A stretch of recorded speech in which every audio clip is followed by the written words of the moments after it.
Messieurs, dames, Tangue Koki.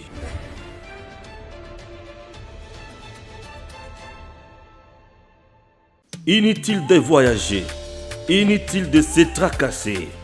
Arcis Style de Rêve, une boutique d'habillement et salle de mariage vient donner solution à vos inquiétudes.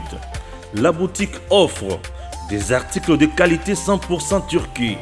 La boutique dispose des robes pour mariage civil et religieux, y compris tous les accessoires, de vestes cérémoniales et de bureaux de grands messieurs, des robes de soirée et habillement de grandes dames, des chaussures basket, purpette et mocassins hommes et dames.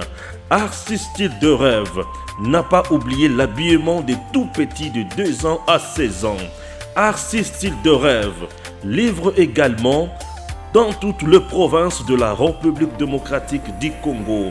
Arcis Style de Rêve a des chemises de classe et tenues de conférences. Comment retrouver la boutique Arcis Style de Rêve? Elle est située sur la 8e rue Limité Industrielle, plus précisément en face du ministère Amen, sur Facebook. Arcis Style de Rêve, sur WhatsApp 081 198 83 11 09 95 99 00 96. Arcis Style de Rêve, c'est la réalité dans le monde de la SAP. Arcis Style de Rêve, c'est la classe. 2023, le Palou pourrait soutenir Félix Antoine Tshisekedi Tshilombo. Modeste Bahati Lukwebo a eu une longue entrevue avec Godefroy Mayombo, secrétaire permanent du parti lumumbiste unifié Palou en sigle. Plusieurs sujets d'actualité étaient au centre de leur échange. L'autorité morale du regroupement politique AFDCA, qui a déjà déclaré ouvertement son soutien à la candidature de Félix Antoine Tshisekedi Tshilombo en 2023, n'a pas manqué de sensibiliser son hôte sur la question. À en croire le porte-parole AI du Palou, son parti n'exclut pas la possibilité de soutenir la candidature de Félix Antoine Tshisekedi Tshilombo lors des élections à venir. Nous avons adhéré à la proposition géniale du président de la République, qu'on a appelée Union sacrée, des fédérations de forces, et nous avons dit on va cheminer ensemble pour entreprendre toutes les réformes nécessaires pour changer le pays dans le sens positif. Et la question de la candidature, la question des échéances de 2023, ça se posera tout exactement dans le même cheminement. Donc, nous pensons que nous étant entendus à un moment donné par rapport à des objectifs communs, il n'y aura aucun problème pour qu'on s'attende pour le futur. Depuis le plébiscite du président Félix Tshisekedi Tshilombo comme candidat président de la République du regroupement politique AFDCA aux élections présidentielles de 2023, le président du Sénat Modeste Bahati Lukwebo, autorité morale de ce regroupement, l'une des grandes forces de l'Union sacrée, met en ordre de bataille ses états-majors. C'est dans ce cadre qu'il a réuni dans son cabinet de travail les communicateurs de l'AFDCA. Ces hommes et femmes de terrain ont reçu des directives claires et nettes pour réajuster leur communication. Ceci dans le but de faire relire l'actuel chef de l'État aux séances électorales de 2023. Il a été question d'affûter nos armes, comme vous le savez très bien. Les communicateurs de l'AFDCA ont été demandés de sensibiliser l'opinion sur la réalisation du gouvernement de l'Union sacrée piloté par Jean-Michel Samaloukonde. L'autorité morale de l'AFDCA a exhorté ses camarades d'être toujours courtois et républicains dans leur sortie médiatique. Bahati Lukwebo au service de la nation congolaise. Merci Nabino Banso Bozula Ndabiso de partout, chers compatriotes. Tozo de Belama Kambo Namboka Nabiso. Denile Sialukinga Makambo na Peki Sakabatu. Mais Denile Sakoti Banzela Langa na Osepelate. Banzela Langa isa Banzela Langa isa Banzela ya président Félix Tshisekedi.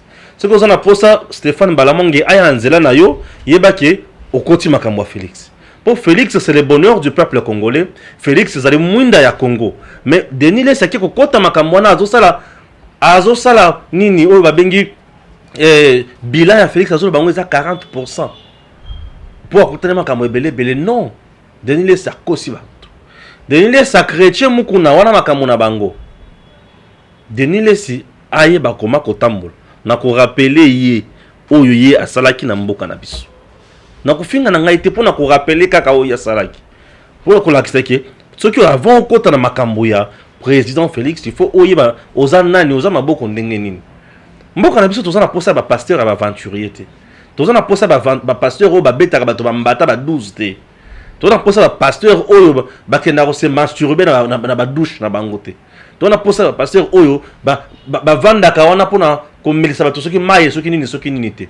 Aujourd'hui oza ba pasteur musicien, oza nani concrètement. Ce sont des choses où on a compris na kate. Il a mal analysé le bilan du président Félix Tshisekedi. Nazolo bana bato au moins que ozana makambo ya ko analyser te tika vanda kimi. Le makambo musicien ngo mesana ozolo makambo ya ba wera ya ba héritier consort. C'est important. Parce qu'aujourd'hui Moutoune Tiye passe dans les appoints. C'est quelqu'un qui est très connu. Je ne peux pas nier célébrité Denis Lesenambo Kanabiso. Il est connu. Hein? Célébrité na ye Eza Yamakasi. Mais ce qui a na kati ya kosala makambo, il faut y avoir qui a sala makambo nini et ko kiko memela biso nini. Et c'est très important. Ça c'est de 1. De 2, Jacques Ndala entre la vie et la mort na kati ya prison. Jacques Ndala entre la vie et la mort na prison. Ba libérer to ba libérer te. Et ça comédie de mauvais goût to azobela. Chers compatriotes, to le belango ao. Noël Tchani fixe l'opinion pour dire que Yendenge Zawana loi na dans quelques jours bazo mettre en à l'ordre du jour pour na koyeba ko débattre au niveau de l'Assemblée nationale. Juifs zambiens à Sambwe. Juifs zambiens à Sambwe. Et bon on a aussi ça na sujet na ngai asuka le président Félix Tshisekedi face aux ennemis du peuple congolais. Comment s'en sortir? Nazana plan on a copé ça lelo. Élection en 2023 et kozalate. Dans le but élection en 2023 et kozalate.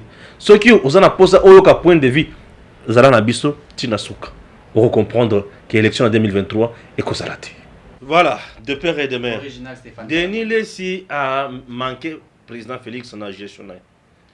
Bon, Denis Lessi. Je n'ai pas eu vraiment le temps de... Pour lui, le président Félix Bilanaye est allé 40%. Oui, je comprends. Ezali Nzala, Eza Gosalaye. Puisque Denis Lessi, c'est parmi des comédiens au Congo. Ah, ça, la comédien? C'est un comédien, c'est la pasteur. Il faut le dire clairement. Je le dis en toute sincérité, c'est pas un homme de Dieu. C'est un comédien. Il ne mérite pas être appelé homme de Dieu. Ceux qui pensent que parmi les pasteurs au Congo, aujourd'hui, Denis Lessi, en tout cas, on a attaqué le christianisme, il faut retirer de côté. On a vaut mieux que la secte, qui est aux chrétiens. Ce n'est pas d'abord un homme de Dieu, ça je le dis sincèrement. Et deuxièmement, Denis Lessi, nous savons comment Bango va se retrouver dans la gestion à M. Kabila.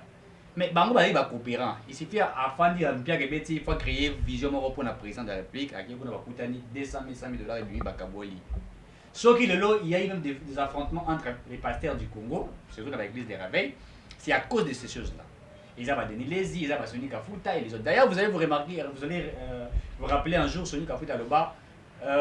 Banda Félix serait d'abord président de la République, il va tirer jamais aux ombres et pas naïs. Donc, il va bien ça pour la consultation. Alors, il y a des choses qui sont la présidence de la République, ils ont Masuba. Donc, il s'attendait à ce que mais c'est ce qui ne se fait pas. Il y a beaucoup de gens qui le disent. Et puis d'ailleurs, et ça a donné c'était. Tous les artistes, ce soir, les cas qui a M. Kofi, le bilan Félix Tshisekedi largement négatif. C'est-à-dire que pour eux, négativité, bazar au monde en Zanini. Bah, qu'on s'est retrouvé, le régime a fait Tshisekedi à pour Jombo, et ça passe. Il faut dire en toute vérité. Et ça passe. Vous avez des politiciens, vous avez des musiciens. Il y a des gens qui ont dit que Félix Tshisekedi pour qu'il le président de la République. C'est-à-dire qu'aujourd'hui, les pratiques à ma béaka, ils avaient que ça les sous Kabila, puisque c'était comme ça que ça se faisait, les coopérats et tout, il s'était que Mouta les Canadiens, ils vendu pour finir Kabila les matins. Pourquoi? Quand on va bengaye, basololi, ajuma paki ambo munaye, abusagi. Et c'est ce qui ne se fait pas. Denis laisse travail de voies et moyens pour t'en faire, c'est ce qu'il va payer mbongo, c'est ce qu'il fait. Vous allez remarquer un jour à ça, une prophétie à oh, à Moni Kabila Rozonga président. Écran prophétique. Écran prophétique. Kabila Rozonga président en 2023. Voilà, il y a écran prophétique à Rozonga président en 2023. Et ça y est, professeur Salaki a le Kouta, il y a fausseté. Oh, t'as mon effet, c'est que Baobet, en fait, Bazanga Kobomaye. Baobet Massas. Baobet Massas, ce sont des prophéties inventées de toutes pièces. Et ça est solo. J'espère que mon téléphone charge aussi. Pour payer quelque chose. C'est ça son plan machiavélique. Mais ce sont des antivaleurs que nous ne souhaitons pas. Avant na sungaina no muke. Denis le système abanda ko sala abanda ko lobake. Kabila azomona un écran prophétique azozonga na 2023. C'était par ignorance ou médiocrité. Vous savez quoi? La constitution de notre pays tout nzambe aye kolisa o yango ndenge zalaka. Oh, lokolo zu chance akende kotanga yango te. Tout nzambe aye kolisa peut-être ndenge zalaka. Na éviter ce que nzambe akokipe ko révéler. Puisque constitution notre yambo kanabiso ezo permettre Kabila tala kindo kité azonga président. Lobaka so ya komi premier monsieur de la République. C'est-à-dire moi c'est un président, il y a comme premier monsieur de la République ou premier père de la nation. Premier père. Moi bali à moi si président. Même président président de la République, celui qui a dit moi si. Moi bali totuna ka mobali ba ko benga nani. Premier père non. Mais monsieur Tiena si Lobaka est aussi maté. Hein? Ça c'est très important. Alors constitution nabiso et permettre de monsieur Denis Lessi. Vous devez savoir que la constitution congolaise ne le permet pas. Il est sénateur à vie à Vanda.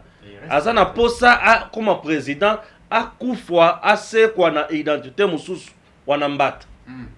Donc viens Mikolo Bungi. Viens Mikolo la commission PSG est fort. Ah c'est bon. Alors il faut aller bas. Donc biloko tolo bawana ezali mutuya pona yo esengeli oyeba yango pe oyeba nini ya kosala la côté okokende. Chers compatriotes, Denis Lessi bato ba bien te. Toujours rappeler qu'un film na ye moko. Un film na ye moko. Ça film nigérien. Te asalaka film moko ya porno na douche. Asalaka film pornographique na douche. Bato nyonso ba mona. Film wana na douche. Et au-delà de ça, nazo rappeler ma monazoloba. Et ya comme on a ça soki na rappeler ma kamona ye. C'est pour lui dire que lui n'a pas de leçons à donner aux gens pour nous parler à bilan et à président Félix. Non, il n'a pas ces temps-là. Alors, il y a des musiciens, il y a des églises, il y a des campagnes aux alam colonini, des choses pareilles. Non, mais il n'y a pas la banque, c'est permis.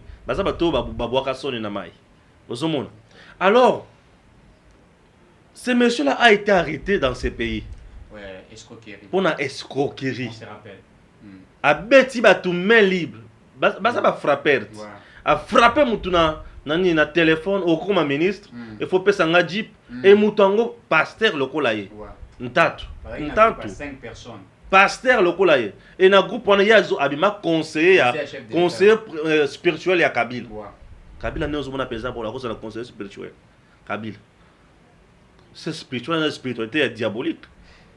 Kabila pesa cause de la conseiller spirituel. Abima conseiller spirituel. Tala Kabila conseiller spirituel na Denis Lessi. Mboka ezaki na degré. Mboka ezaki na degré.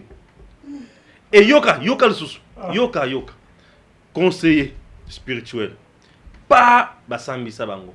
Alata eloko na bango ya teni wana, ya prison, à se retrouver en prison. Teni équipe nationale. Pour avoir escroqué bato mutu kambongo azo komisa bato ba ministre. Ba wana otamba pena mutu moko boye so des qui azande ko ya président Kabila. Dans le niveau basal. Et ben escroquer pasteur lokola bango. Vrai frappeur. Ce n'est pas tout. Azan la prison, nakobima la prison. Nini o azo sa la campagne. Bazo sambela pona Congo. Bazo drapeau ya Congo ba vanda na martyr.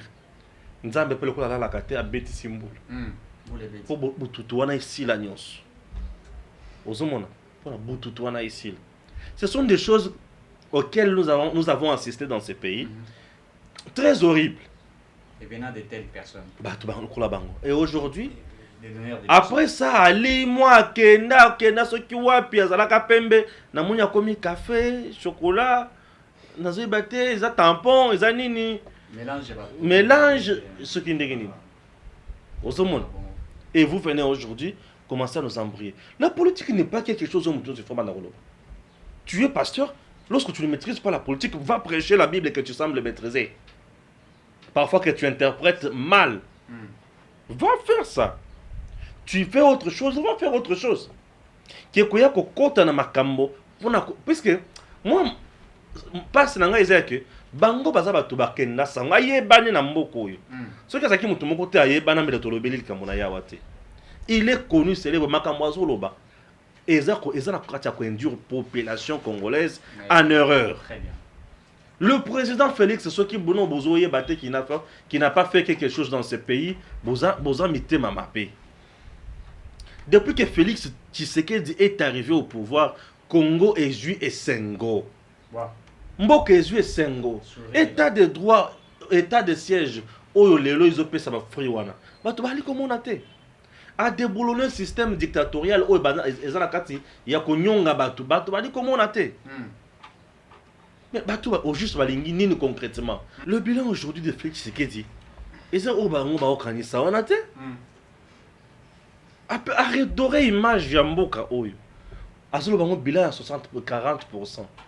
Bilan à 40%. Kabila na Mboka aza les sociétés, ozo bien bilan à 40%.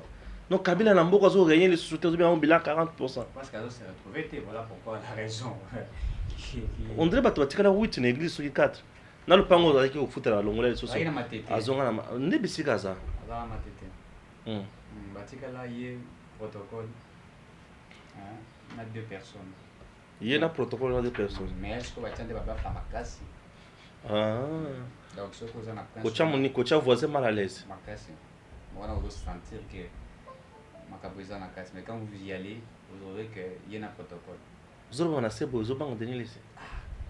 Eric qui soit des pères et des mères. Il y a peu de pères et de mères. Non, imiter. Il faut vérifier les données. Et c'est un peu à brosser bilan à président Félix Denis Lessayo quand on c'est regrettable même quand vous avez par exemple les artistes de certains pasteurs qui disent que bilan Félix est largement négatif. Je ne sais pas sur base de quoi Baza peut établir bilan à chef de l'État. Est-ce qu'ils peuvent nous parler d'abord de la gestion chaotique du président Kabila pendant 18 ans et aussi regarder celui qui est venu, qui a hérité d'une gestion machiavélique, diabolique. Donc, c'est-à-dire que tout était déjà fait. Nous, c'est déjà lancé par terre, il faut le dire. Quelqu'un qui hérite, c'est-à-dire que vous allez la moutoumouaïe, n'est-ce pas? À Koutinda, à Eurosomanda. À Somi, Kosoma, Sominda, quoi, sur le document, tout à côté, à la Katanda, voilà, soit à Koutelinda, voilà, moyen couteau, au fond, d'attendre 2 jours, et tout par terre, salité, bouée, tout ça. Et qui doit refaire cette maison qui était tellement sale.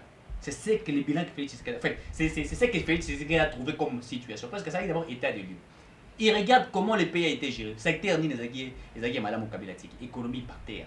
Kabila Tiki n'a budget même pas 5 milliards de dollars. Il faut vérifier. Atiki même pas le budget 5 milliards de dollars.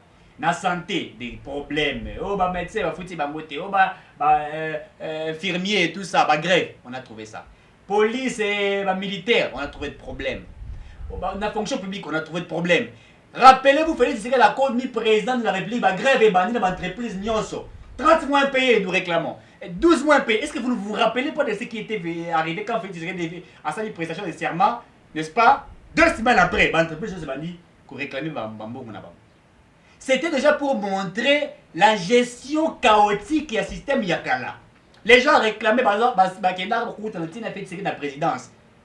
Voir le chef de l'État pour les dire, papa, tout ça là, 30 mois payés. SPTA, il y a des gens qui ont fait 40 mois, les 32 mois payés. Le ministère est belé à Bazalia, Basona, c'est tout ça, l'entreprise est belée. Les gens ont fait des mois sans être payés. Pourquoi Bazaki payait? Mbombe Bandaki Kobima. Mais il y avait des individus qui payaient l'argent. Aujourd'hui, si vous regardez toutes ces entreprises-là, vous trouverez que grève les a chouchoutés. Je parle des entreprises, ça y est, grève. Pourquoi? Parce que l'État, à un certain moment, lorsque tu sais que la Sololi n'a pas Congolais, la Sololi n'a pas Bango, à la Kisi Bango, les problèmes qu'il avait trouvés, et il a instruit aussi, n'a pas allé chercher à trouver plus de solutions. Dans SPTS, on a déjà commencé à payer la retraité.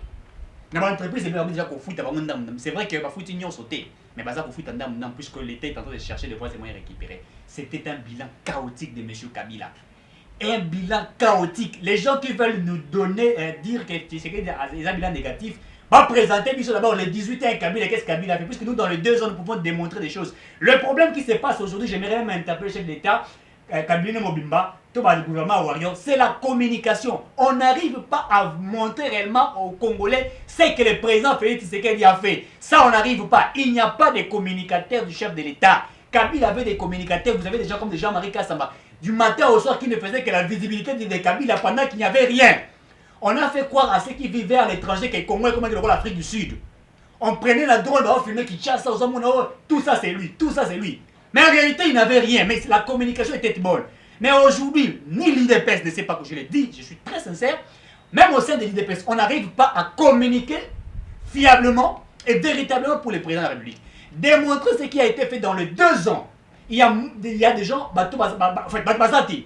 il y a que peut-être 2, 3, 4 personnes au bazar au Bunda, peut-être bazar va moyen de représenter Pablo Ronios. Mais nous pouvons démontrer, noir sur blanc, ce que Tshisekedi a fait. On a trouvé tout était par terre dans le secteur ébélé. Tout, je dis bien, tout par terre. Tshisekedi vient, il fait l'état de lieu. Il trouve qu'au Congo, ce qui a fait que le Congo ne marche pas, c'est les détournements. Le Koso qui mouille na Congo. La preuve, la première personne à pouvoir être arrêtée suite à un détournement, c'est son directeur de cabinet. On a dit attaché na lui. Qu'on lui confie étant que directeur de cabinet, il y a un projet lancé par le chef d'État, un programme d'urgence. Mais on détourne l'argent et le directeur de cabinet complice dans le cadre. Ça veut dire que le détournement était déjà au niveau de la présidence de la République. Tous les systèmes de détournement, Moïbi, Bakop et tout ça. Est-ce que vous savez que sous Kabila, quand il y avait des investisseurs qui quittaient ailleurs venir investir au Congo, il y avait une difficulté à investir puisqu'il y avait intérêt et tout ça. Et même quand un projet sérieux au coma, les gens s'accamparaient des projets, on ne faisait que voler, détourner. Il y avait une forte difficulté même pour que la Banque mondiale a prêté à même après la FPI, c'était très difficile. Voilà ce qui a été la gestion chaotique de M. Kabila. Tshisekedi vient, il trouve cela. Aujourd'hui, si vous regardez simplement l'inspection générale des finances, le travail que fait l'inspection générale des finances, les gens peuvent se dire que non, mais si vous regardez ce que l'inspection générale des finances fait, ça montre réellement que le Congo était par terre suite au détournement. C'est ainsi que j'apprécie gestion et l'autre fois, Tshisekedi a la même aussi stratégie politique où ils allaient mise par les Japonais, les Chinois. En Chine, quand vous volez, à l'époque, c'était ça la politique que Mao Zedong avait instaurée. On va te couper la main. Au Canada, quand vous volez, même 100 €, on va vous arrêter, vous faites la prison. Un gouvernant, pardon. On va vous arrêter, vous allez faire la prison. Mais au Congo, Alinguet l'a dit, les gens ils sont dans une compétition. Yakoyi Baba Million. Yakoyi Baba Million. Et ces gens-là, c'est qui? Ce ne sont que des autorités. Ce n'est pas les petits peuples, ce ne sont que des autorités. Les DG, les PCA, les ministres tels, et l'ambassadeur tel, on a détourné ça. Et dans ces pays, il y a des projets. Même, vous savez que la Banque mondiale aujourd'hui a une difficulté pour financer les projets belés. Puisque la Banque mondiale finance, allez-y dans la Banque mondiale. Vous allez voir. La Banque mondiale finance beaucoup de projets, PNUD et tout ça. Surtout les projets tels il y a scolarité, tout ça, et tout ça. La Banque mondiale finance. Aller sur le terrain faire des statistiques et tout ça. J'ai travaillé dans un projet pareil où on vous envoyait pour faire un sondage sur X ou Y secteur Moroboui. Vous descendez sur le terrain, la Banque mondiale met de l'argent. Mais vous allez voir que Mongo Banque mondiale a Bimissi, bateau va récupérer un go, Baïbi est belé, bateau va sur le terrain, peut-être bazouipe nombre et basenga qui peut dater, allez, pour justifier mon bloc la le kuta. la gestion machiavélique de M. Kabila pendant 18 ans. Tu sais qu'il vient, il regarde toutes ces choses. Il instaure ce que nous appelons il instaure un état de droit. Nous étions dans un pays où il n'y avait pas, on n'était pas dans un état. C'était un pays, mais un non-état. C'était un pays, mais un non-état. Mais aujourd'hui, Félix Tshisekedi se bat pour instaurer un état. C'est-à-dire un état où il y a des règles, des principes, surtout beaucoup plus de principes de gestion. Où donc vous avez un gestionnaire qui ne peut que vivre de ce qui est comme étant salaire, avantage, qui n'est pas là pour détourner l'argent de l'État. Prenons l'état des sièges. Les gens peuvent tout dire. Mais ça va avancer à Kosaganate. Sous Kabila, oh, Bakati Maman Moro Moutou, comment il s'appelle encore le docteur Mukwege. Oyo Kakaye Soussono, à Panzi, on a violé 78 femmes. Moussale Sili. Yo mo opesi. Corps vidé, pas avié. Mais atrocité, équité. Voilà. Oh, j'ai récupéré 17 enfants dont organes génitaux na bango, Panzi yango et tout ça. Vous trouvez ça encore? Le bureau des droits de l'homme, il y a Monesco. Et banaki kosala chaque mercredi. Point de presse au cours duquel on va ça nini bilan. Baka, il y a violation, il y a droit de l'homme. Voilà. Aujourd'hui, sous Félix Tshisekedi, Baouti kopé sa rapport la semaine passée. Ekiti. Voilà. Sensiblement à 70%. Donc, Baka, il y a violation à droit de l'homme en RDC aujourd'hui. Ekiti, sensiblement à 70%. Mais sous Joseph Kabila, Baka, il y a violation à droit de l'homme par les hommes en uniforme. Et Mataki, plus de 75%. Et chaque mois, chaque semaine, il y avait toujours des rapports accablants dans notre pays. Je rappelle encore à Denis Desi que dans ces pays, et précisément ici à Kinshasa, parti Maluku et consorts, il y avait des fosses communes. Nakati la fosse commune wana, ba dendo ne mtu bazala chikunati. To ba Carolite ne mtu bazala chikunati. To ba super. Non, Carolite Denis sa mwana linga mingi nini. Carolite te. Extra clair. Extra clair. C'est tout? Eh, babi soki c'était plus. C'était plus. Ndeni. Ngapi na idwa. Ya kanisanga pa ba. Ba Carolite. Ezaki kuna dans les fosses communes ezaki bato. Ni période de guerre, ni ya nini. Or, on a période où il y a guerre. Il y a ce que nous appelons tombe commune. Mais fosse commune. Fosse commune, bakoki kokuta nka kana bisika ya bato baza méchant. Bazo wama bato nanko, bazo tchakuna. C'est ça. Raison pour laquelle à l'époque, balokaka ba jouer na ba mot. Non, il ne s'agit pas de fosses communes, mais de tombes communes. Nous avons lancé les enquêtes jusqu'à aujourd'hui. Et puis ça résultat nini. Sous Joseph Kabila, on a connu des cas dans Sapou ici. Des experts internationaux ont été tués, décapités. Et jusqu'à aujourd'hui, le pays paye pour la funda RDC. La famille a la victime. C'était Zaïda Catalan. Zaïda Catalan. La dame, moto, le monsieur. Jusqu'à aujourd'hui, la funda RDC. Aujourd'hui, Bessi a pris un avion pour aller le belé le côté. Notification déjà. Ils ont le belé le côté. Et ils doivent exécuter dans 3 jours. On a le belé le côté. Ce qui vous a marqué au Lobate, vous vendez au lieu de induire le peuple en erreur. Qui est une église qui est de côté de Baranda, Bachinda Bakora, Baboro, c'est ce qui te convient. Vous savez la prophétie nabino kuna bozu ma bonza nabino et c'est tout. Et puis moi je veux une chose il faut réglementer l'église voilà jusqu'à aujourd'hui les églises de réveil. Moi je prie de l'église de réveil mais il n'y a pas une réglementation. Chacun se réveille. Mais bazana ba corporation na bango chacun se réveille d'un matin il devient pasteur.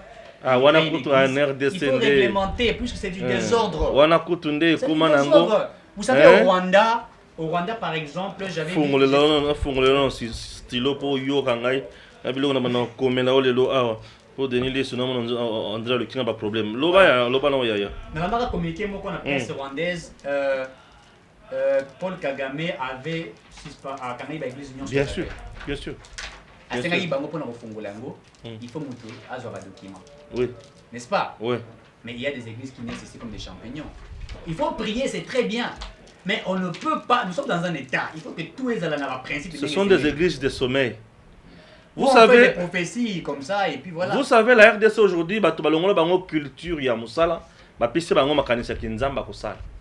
Tozana makanisi na tango ya nzamba kosala te. Nzambe asala na désert. Point ya liboso.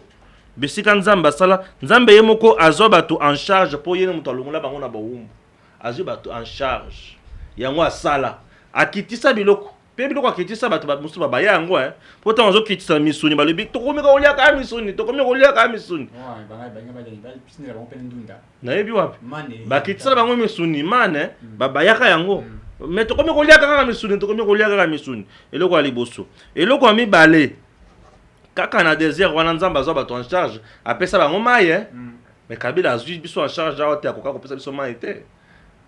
Vous comprendre Denis les vous comprendre. Apesa bango mai. Wana eloko aliboso.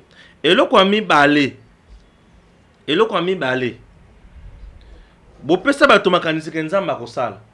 Aujourd'hui les jeunes congolais, majorité ya ba jeunes congolais na monde ya créativité ya ba petite et moyenne entreprise bazate. Ba jeunes congolais j'ai dit. En RDC, majorité ya ba jeunes congolais na monde entrepreneuriat bazate. Ceux qui ont dans monde entrepreneuriat, il y a des jeunes qui assistent à un forum et il n'y a que des jeunes camerounais, il n'y a que des jeunes sénégalais, des jeunes nigériens, des jeunes ivoiriens, sud-africains. Le jeune congolais baza ba pasteur. À 80%. Ba jeune congolais belé baza ba pasteur. Frère atika parler pa na bango, a comment on a l'église na permanence. A comment na mon lozi tout moko bo na quartier na avenue, frère alekaka na sœur ya batu. Banda ba vanda na fiançailles. Banda ba vanda ona frère Enoch. Banda ba vanda frère Enoch. Azana lozi e ba frère nango baza mutema mabe. Ya be église de rêver na bango. Bolungwe wana boteli biso 5. Na ozona makamana otangela o Denis. Ya li bosami bale ya misatu. 4, 5, nazana point 5. Quand c'est là commenté. 5. Na 5, ba frère ba zangi initiative. Nzamba ko sala ba kominini. Makamo pe musakola le biza na solo mboko ezana loko mokote lokuta. Tokende poto. Ozo kinde po akende poto. Ba yebiso na poto ba lokotaka. On a fait yango. Lelo bazote bato bakende poto. Lelo ko ba yebiso na poto bato ba lokotaka. Les gens travaillent dur en Europe Les gens travaillent dur en Europe. Pays dans des conditions des fois difficiles. Moi, je respecte beaucoup nos frères qui sont en Europe. À $800 à Tindelio, à Kinshasa. Attention, il faut qu'on paye merci Makasi. Ce sont des gens où les lois comment papa est mon tout passe côté Batindi. Papa est Serkei Batindi. Tata moi c'est Akoufi Batindi. Bah moi tout ça là comme société. Hein? Tokosuka wanate.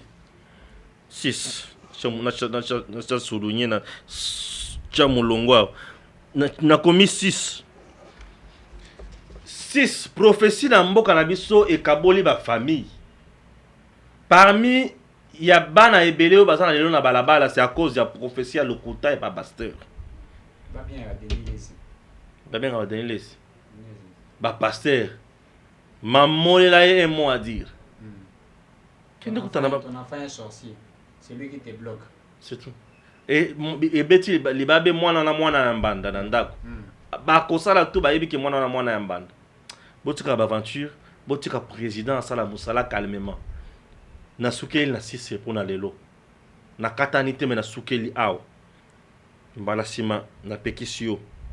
Bokuta soma kambote. Voilà. 6 non 7 Denis de cité. 7 Jacques Ndala azobela la prison makasi. Azobela. Jacques Ndala za entre la vie et la mort. Jacques Ndala za entre la vie et la mort. Kamera abela kapema. Jacqueline Dala aza entre la vie et la mort. Tata po aza na poison. Ba poisonaki yango akendaki pour la deuxième fois et pas ya procureur général pour la cour constitutionnelle te. Jacqueline Dala azobela makasi na prison. Et là, quand les bossos Jacqueline Dala, c'est mon frère qui est malade en prison. S'il est réellement malade, bah, me m'a en hôpital. Bah, me m'a mon collègue. Nangandat. Mais ça va me marrer. Bango caméra côté à Kendaka. Nandawa, j'aurais appris que ça n'a qu'à te marquer. Bah, me ma bango. Bah, te. Bah, me ma bango. Côté à Kitambo. Bah, me ma bango. Côté ya mutoyo a ebi ba jury ya vita côté ya ami sitango faible azu ba jury no servite a chena komba moi sina ye na kanda na yo mais na koloba makamo te ngana avec le bien biloko sali biso wa mutema be biloko sali biso wa mutema be donc aussi pesa ba jury no na vita baza titre précaire o tche bango a sombi joueur na kombo ya vita. Hein? Mais je vois aye akomi ya kombo na kombo ya Esther Kumba. Akomi Esther Kumba tourne aye a tieye à titre gratuitement la vite. Donc elle peut vendre ses joueurs, elle peut transférer ce joueur là à tout moment qu'elle fait. Na fait kofa ya constat Omar bamiyibi. Comment vous pouvez cautionner des pratiques ya mabeboy? Tout ça va toi Kabila. Kabila. États-Unis azaka la raison ndenga boya kamoto. États-Unis bazana raison. Bana raison. Na kota makamona le lobby ngité. Alors Jacqueline Dala azobela. Vieux Jackie, ya Jackie on kulut azobela. Mabete. Mais kulut na kukuta mbala moko na kobela. Na kukuta mbala moko na kobela. Ozala na jour na ya suka ozaki makasi. Bon peut-être azaka na maladie moko banda kala melaki c'est chaque poko. C'est pour le coup les sali qui s'est zakunate s'il vous plaît maître te tikana kulutu wana kulutu bazwa kisi madame azwa kisi akende ba pesa traitement na prison za ndenge nini bazwa kisi mais on doit se dire la vérité.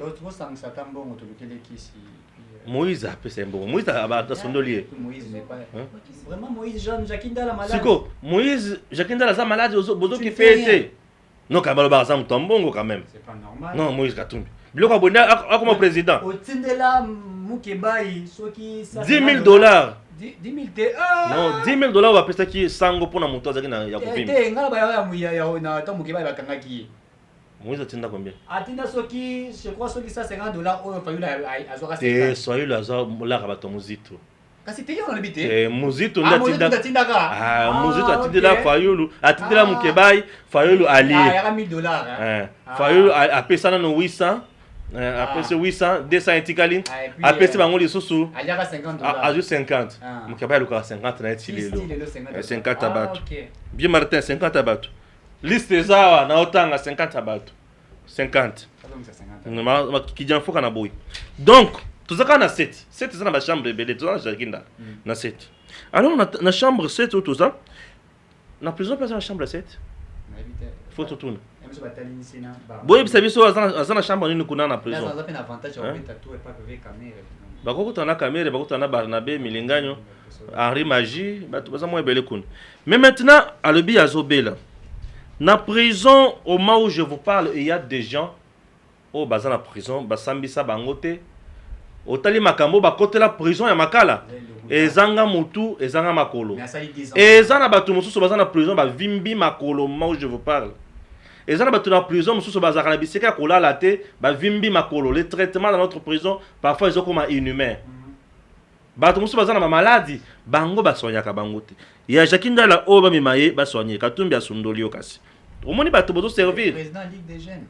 Basondoli yi wana zobela na prison entre la vie et la mort mais Katumbi asondoli ye ozomona comme te biso na komba edem to sangisela bako permettre to kota kuna to ko senga pe visite to na komba edem to ko suma poisson fraîche pardon ba alors bana bazamiki alors bomoni batiki so basondoli kulu poisson fraîche bosondoli kulu biloko aboy ba kongoli fo bataya Jacqueline Dala abundia alobi toko visiter bango poto tikela bango ba lettre sikoye ba boye ko tikela Nouvelle-Guinée bon moni ba sondoli vie ba boye ko tikela vie Nouvelle-Guinée na prison kulu to moni ba ko bengi mata ba ko bengi o munus ba ko bengi do ba boyo bon na un problème ti ce qui est vrai na prison pour les hommes politiques, c'est que la prison, je comprends pour les bango ils ont climatisé, prison ils ont climatisé.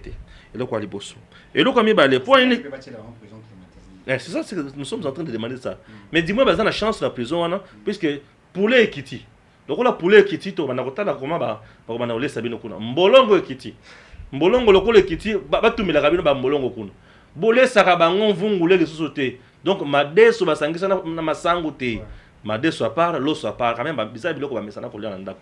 Boli saka bango bien, botika mutema mbe. Wana to soki wana. Siko ozana makambo ko pesa conseil pour na yage ki na prison. Conseil ezaka soga mukola ko bakatela ke comme 3 ans. 2 ans et demi. Mukola ko bima. Vie faut ba psiko okende. Pour ba sondolio. Mukola ko matika ka tumbi bala. Pour asondolio. Ozobela ba okipete. Siko mune biso to komi ko lobela kana yo. On dit que tu as contre yote. Il s'est laissé tromper par. Au monde qui ba kosi yo, ba utiliser pour rien, ba tiki yo. Congolais des fois terme na makamune tiko. Mais président Félix les handicapés les lois yamba qui ba handicapé. Ba yona yambi bango. Na conseil des ministres une dame qui vit avec l'handicap. Ministre Acha, bon, il est ministre à charge. Imaginez que permet na président à lobby pas question à premier ministre, pas question à vice-premier ministre. Mama yaka. Ah wow. Atali titre ya batuté atali moto Félix a une bonne motologie la science qui étudie bon moto bon motologie oyo biloko bato akinga tina ya kashobo ba yebiti bon motologie nde o Félix a nango voilà 8 loi Chani bazo traiter yango d'ici là italien na juif na zambien ba okima bon to bakokima bakolunga siko inyo sacré po balobaki bakolunga inyo sacré banda pe balobaki yango ngana solo bela italien na juif yo kotaka nga bakoma bato musote te ngana non italien grec juif zambien et tout ça oyebi moi ministre moi italien alors ministre de transport le transport va être au référence bato bola ibe mitu ka transport bato bola yango mais a tu connais déjà mususu wana déjà mususu liboso wa zana za a nommé te je crois ai ndia za wana to sana wit ai ndia za wana donc ba espérer c'est biso mbongo transport qui wapi bato za ko réclamer bato ba yena saisir ti présidence de la république to kota la switch nango bakangela pe mususu waza ya affaires étrangères oya affaires étrangères oya boya ki conférence ya Chani il faut landela makambo et puis azobela pe ndayoki azobela pe abimisaki note moko ya Kyungu oui certificat ya malade Kyungu na Angola azobela makasi Covid akomeli ministre bakomeli ministère ya affaires étrangères awa makambo ye mais ye amemi yango ndenge mosusu ekomi public et pendant que Kyungu ezaki malade ya mutu azo se faire soigner en Angola ezaki na makanisi ya kolokela bayini na yeba kino salema beto ezaki nini et tu sais pourquoi Kyungu fait peur na bato mosusu puisqu'il a dit tout simplement que je soutiendrai la candidature de Félix Tshisekedi en 2023. Ça fait peur et ça bouge. Maintenant comme ça fait peur, comme ça bouge, pour comprendre choix exact et ça n'a pas Félix face aux ennemis de la RDC, comment s'y prendre? Les ennemis les bateaux bazoyi bateau koti kalikambo yote. Comment s'y prendre? Ouais, les ennemis du peuple, ce sont ceux-là qui ne veulent pas Mboka Itambola Malam. Et les lots, Congolais Batala Makam Bazon, on dit, Hermoroso Otala, comme je l'ai toujours dit, c'est quelqu'un qui a vraiment de la volonté. Qui a vraiment de la volonté. Papa, quand on l'a battu, Il faut que le bélarome, il faut que tu aies la pression. Quand on a un billet à 480, 500 dollars, pour qu'il se vende à 100, aucun billet ne coûte 200 dollars. Et vous trouvez ça, c'est rien. Les entreprises, siliki, mais c'est au profit du peuple. Vous trouvez ça rien? Ça, c'est rien. C'est pour vous dire que, non, mais marge bénéficiaire na bango. Ils ont exorbitant. Il y a quoi ça kanate. Et ils ont deux mots, ceux qui, comment elle s'appelle, Mokonzia, Mwana Jet, je crois, Mwana Jet, au hasard côté, les Mapuna a refusé à ce que la mesure est à la prise. C'est pour vous montrer qu'il y a des ennemis du peuple. Comment le président de Félix doit faire? Vous l'avez dit dans l'émission avec Tchoukoleka. Je crois que Tshisekedi a été un peu plus, comment dirais-je, avec la lenteur européenne, puisque les gens disent beaucoup, Tshisekedi de la lenteur dans beaucoup de choses. Oui, nous comprenons. Un père de la famille ne sanctionne pas automatiquement. Il y a des moments où il observe, il laisse les temps, il regarde. Tout ce qui est là, ils ont amour, il y a bolingo. Il regarde que les médiocres changent, qu'ils se convertissent, il regarde, il observe. Mais quand c'est de trop, par là, il faut frapper. Décisions. On se retrouve après ceci pour parler maintenant dossier élection 2023 au Ekozalate. Mais entre-temps, retenez que le commandant du bataillon de sécurité du président Mobutu, bien sûr, l'ancien président de la RDC, le colonel, voilà, Hilaire Motoko et Liabe est décédé depuis le lundi. Et dans le niveau, il y a Liège, suite na AVC. Batouana Hermo Rolandra Bangope Batara Mampinga, Yamboka c'est très important, mais peu à son âme que Nzamba batela Kakaba au Somatika Simanai. Merci. Likambo Olo Etali, élection en 2023. Élection en 2023, na azolo balanga vérité et aux alati. Ngala ko tangote. Yo ko tamakambo na te. Wana za babo na yo. Ngala ko tangote. Wana makambo na mama bori zawate. Élection en 2023 et vous alati. Probable. Nazo bandele susu. Pourquoi azolo bak élection en 2023 et que ça laté? 1. Wana bandeli na lobi na bandeli. Na komi 1. Nanga asenga kabiso 504 jours. Une année pour la bateau akoma sunganga asala ba calcul. Yo osungaka. Et puis si combien d'années? Une année combien? 365 jours une année. Une année combien? 2 mois. Une année 2 mois. Une année 2 mois. Pas 2 mois. Puisque une année c'est 365 jours. 504. 504 jours. Ouais. Ça fait une année pratiquement 4 mois. C'est presque une année 4 mois. Ouais, 4 mois, quelques... Une année 4 mois. Ouais. Mais Nathan, on a une année 4 mois. Enrôlement ici, c'est la maquille. Enrôlement ici, c'est la maquille. Et puis bon, c'est 1 milliard, quelque chose comme ça. De dollars. Et bon, nous allons 1 milliard. Sikolo. Tu as dit qu'on va boire. Il y a 1 milliard.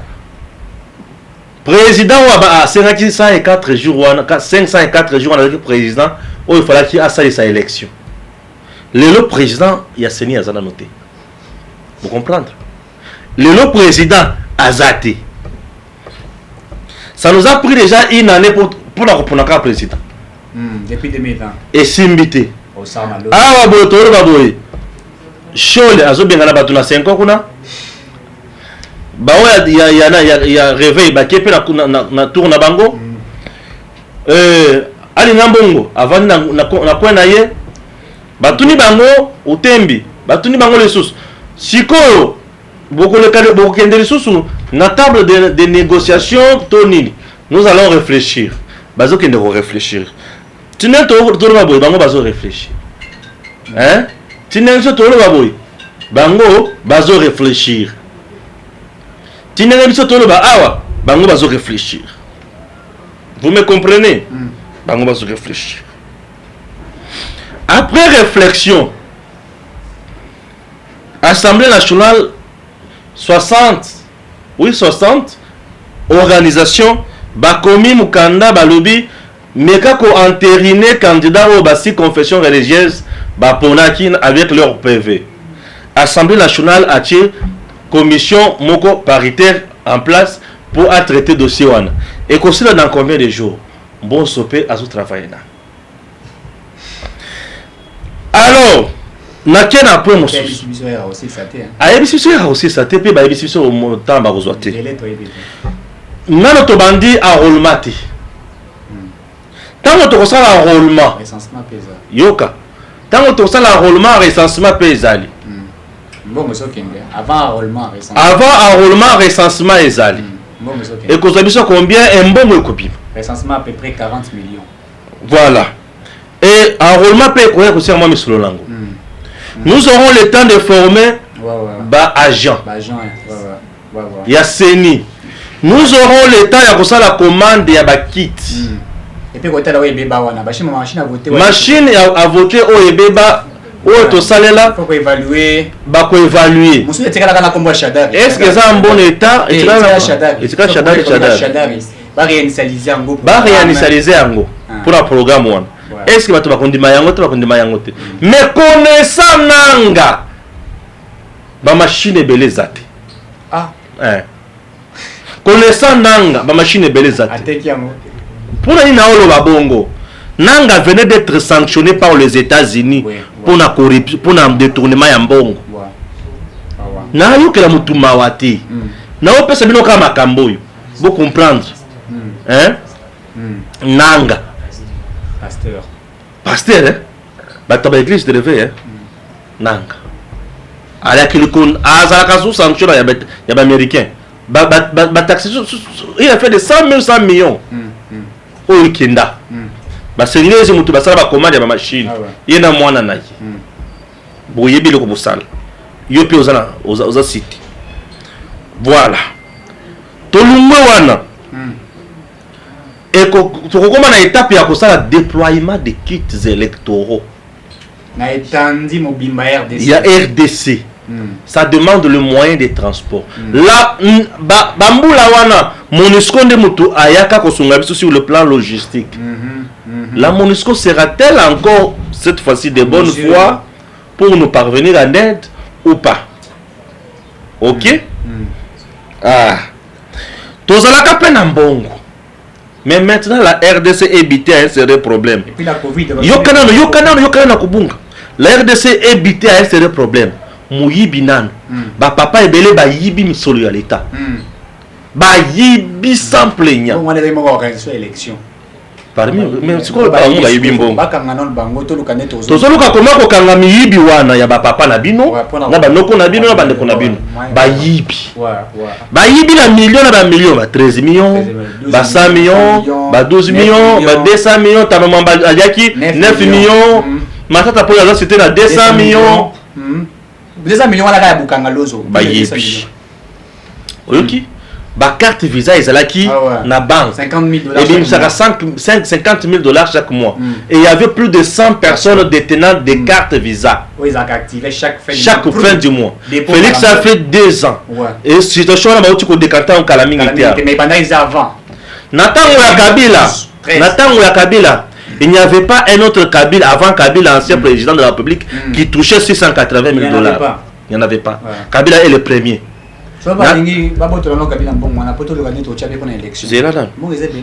Nathan Oshiko Kabila allié mbongo ebele.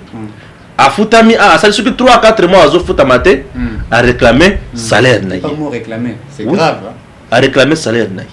C'est des asana droit naï a réclamer. Senga mbongo na yo senga na mbongo na ba pesa mbongo na yo. Kabila je sais pas payer. C'est méchant. C'est méchant. Les enfants passent nuit blanche. C'est méchant. C'est méchant. Alors,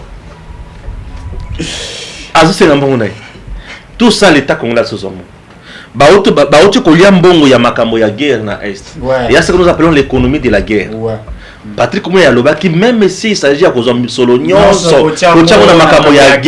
nous le ferons pour le bien-être du peuple. On a déjà renouvelé l'état de siège à plus de 5 fois. C'est de l'argent. Vous avez vu Félix Aoussal dans 2023 élection et ça. Et puis Bateni 21 000 hommes, moins de 10 000. Moins de 10 000 ndemutubazui. Bon on soit batubalier. Ba meli bangando, bangubu, bakotisi. Biso to message ça makambo so tout ça l'aventure. Mais nous vous disons des choses vraies. na linga makamba concentration makasi c'était pour AVC. Hein? Il faut que mokoto ki Covid. Covid et bomi économie mondiale. Mais RDC kutu économie ezala kate. Siko batu ya économie ba nyatami. Bongo RDC économie ezala kate. Tozana niveau nini? Bah détourner qui peut la Covid. Donc bon je suis à Covid va détourner. Donc il y a un problème sérieux. On a des problèmes. Le Congo ils à ce niveau moko. Ah tika. Congo la vie c'est le niveau moko. Un pays des millions. Un pays bateau tout ça la course à Berkoui ba millions. Toi tu as volé combien? J'ai payé 5 000. Non, moi j'avais baissé ça oui ça. Toi tu as volé combien? Non, toi tu es dans. Non madame Wazana il y a professionnel c'est quoi? Recherche scientifique et professionnelle. Ouais. Tentative. Tentative de vol. Suspension. Tentative ya kosala malamu te me ya koyiba. Oui, des tentatives de vol. Bon là tentative de vol. Tu voles. Suspension. Ya beaucoup. Et s'il était hein. Et bien il dans toutes les provinces. Dans toutes les provinces ba yibi et pas ya moyege. Ouais. Dans le là ba yibi. Zoé kutu to le bateau wana eza ADN. Tanganyika batangi à peu près 200 millions de dollars. Zoé to le bateau eza ADN. Wana za ADN. Wana za ADN. Eza eloko bakola nango tabo mwana. Eza eloko famille. Wana za eloko 3 personnes. Wana 3 personnes en Dieu. L'Esprit Saint. L'Esprit Saint agit à mal. Le corps, âme, le Père, le Fils et le Saint-Esprit. Moi aussi. Ah, il y a des Saint-Esprit. Saint-Esprit. Alors? Et puis, on va dans la famille, tu regardes la mission. On va rappeler matin. Bino beaucoup fait la raté. Bah ça le rappel fait. Bino pas bien on tabé la raté. Kabila bela ka série moko boye. Azaka na rim. Na la hôtel. Zela yo ki notre kabila zo bela. Maman kulu tu na mona ki hôtel. To mama leki. Tam sos to balakisa na TVT. Te azate. Kokumba moto pa mabazo lakisa. Bonga ya kobela na yo ba lakisa te. Ah Jean-Marie na dimité ka sango lakisa de point. Tam sos zaki na korate bolemi sanga. Alors, c'est vrai de l'estage de l'estage na Kishas. Faut payer na Snell ba Ibi ba yani 1 700 000 $. Snell a Ibi combien? 1 700 000 $. Régie des eaux 20 millions. Na nini na fonction publique combien d'agents fictifs? 1 million. 1 million d'agents fictifs. Ba Ibi combien? Bah on va plus de 20 millions. Ba Ibi qui 20 millions ouais. On sentir monter. On sentir mon cannabis. Mon cannabis na ba million. Ou santé. Bah ça l'élection. L'élection ça va. Na boy. 57 millions. 57 millions. Ouais. 57 millions $. Quand même.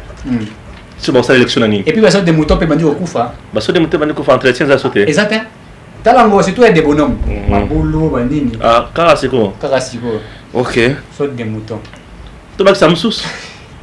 Et s'il était pas sereine, il fallait battre 13. Bachaka 4. Bachaka 3 3 ou 4. Allez, hein. Misatu. Bachaka Misatu, pas ma tête. 10 joana détourné. Mbongo Kenda. Ok. Aérodar modulaire. Mbongo c'est pelé pour. Oui, José Makila Pagenda. À Salaka 70 degrés. Il y a angle. Il y a angle. Ah ok. Il n'est pas détourné 450 558 $. Ah. José Makila.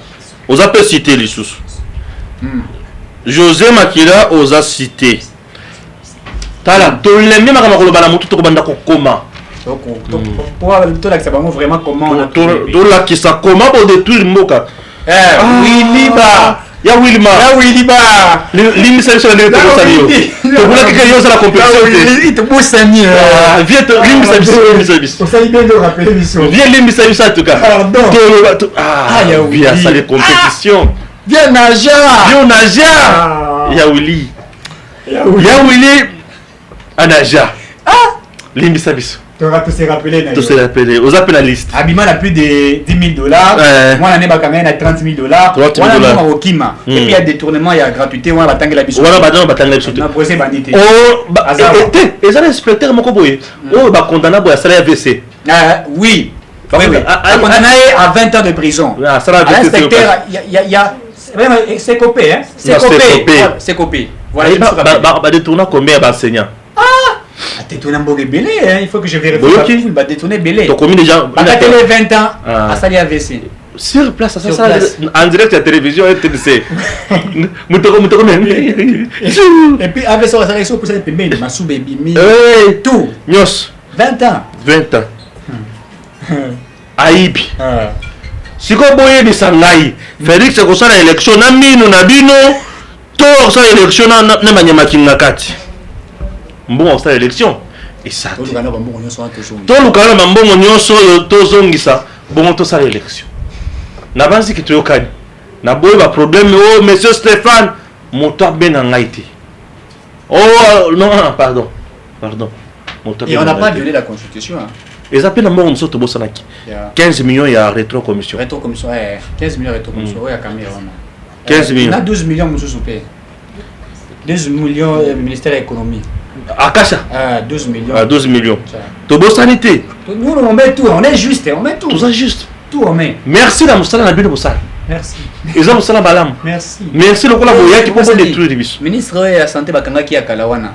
Avant Bacha été on bakanga ki wana pa ibaki ba million yepa ibaki mo wa covid ancien munganga ya Etienne Tshisekedi docteur Olilunga limbisa biso to bosana ki kombo yepa to cha kombo docteur Olilunga limbisa biso na musala mala musala ki fona kombo nzamba batela posons biso tu as bien fait comme tu nous as volé merci nzamba batela ozomon alors na ba gestionnaire financier de Bosani ba honte ba gestionnaire ba PCA Cosma Ulungula ba suspendre yo merci Patrick comment Nyembo moi nani Pascal Nyembo merci pour avoir volé merci pour avoir détourné également parce que il va 30 quelques millions il pour ça les ba tout 2013 merci quand même au créer de son salle yo photojournaliste à Liboso tu sais 2013 oui bimbongo tu sais 2013 au salut son salle quand même c'est bien.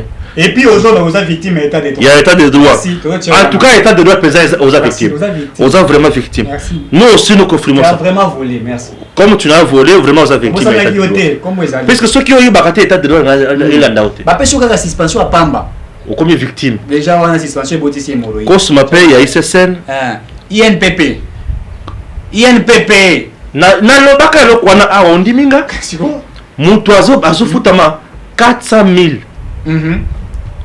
Aya mkolo mususu ba ebisi no signé aw abene na signé na abo ko mi 4 millions mais signé c'est pour toi te mélange à 400 000 400 millions te 4 millions bon moni te me mbongo na ya papa signé kaka ti ouais ngati mo ozi maté 4 millions ndenge nini utazali pendant 10 ans ngana zoka 400 000 yo tanga 4 millions comme 4 millions ndenge nini on a besoin d'un agent.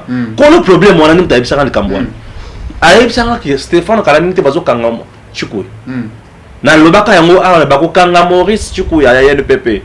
Mon tour soit bien, messieurs, je me dis n'importe quoi, il faut faire attention. On a moutonaye. Azo intimidé. Malheur, il y a Chukui et Zanin. Mon tour a été adjoint, la dame là, était de l'AFDCA.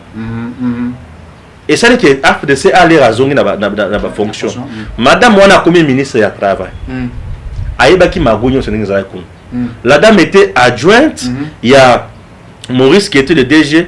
La dame n'avait pas l'autorisation et on s'attend à un recouvrement financier. Mais l'air a commis, je connais la maison et la maison me connaît. Elle dit allez-y. À inspection, il y avait une affaire avec 20 inspecteurs.